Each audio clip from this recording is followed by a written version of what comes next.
राम राम। अध्याय 12 के आगे के दो श्लोक देखिए। श्लोक नंबर 9, श्लोक नंबर 10।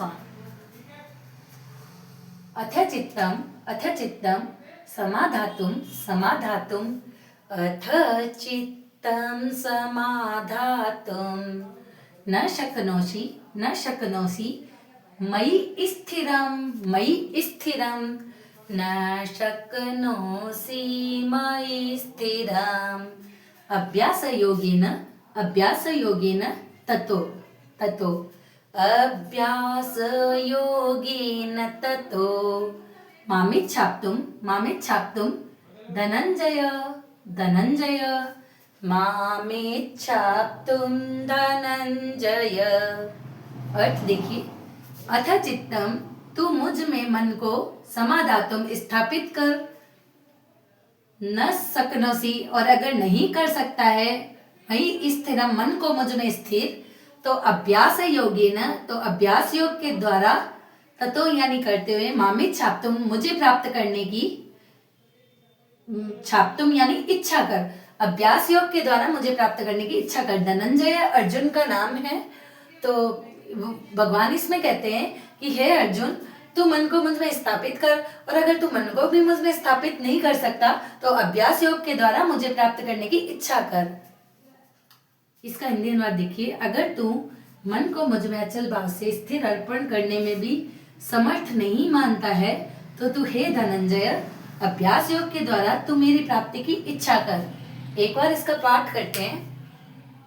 अथ चित्तम समाधातुम न शक्नोषि मयि स्थिरम अभ्यास योगेन ततो मामिच्छाप्तुं धनंजय।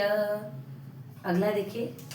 अभ्यासेप्य समर्थोसी अभ्यासेप्य समर्थोसी मत्कर्म परमो भव मत्कर्म परमो भव मदर्थमपि कर्माणि मदर्थमपि कर्माणि कुर्वन् सिद्धि मवाप्स्यसि कुर्वन् सिद्धिमवाप्स्यसि। अर्थ देखिए। अभ्यासेप्य, यदि तू अभ्यास करने में समर्थ नहीं है, तो मत कर्म भव, मेरे परायण होते हुए कर्म कर।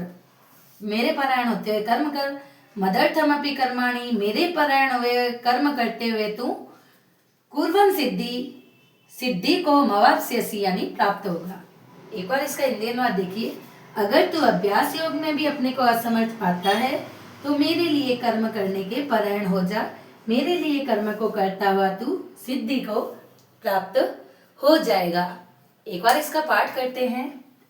अभ्यासेप्य समर्थोसी मत्कर्म परमो भव मदर्थमपि कर्माणि कुर्वन् सिद्धिमवाप्स्यसि। गीता के वक्ता श्री कृष्ण और श्रोता अर्जुन है। गीता का मूल उद्देश्य भगवान की शरणागति है। गीता साक्षात भगवान का हृदय है।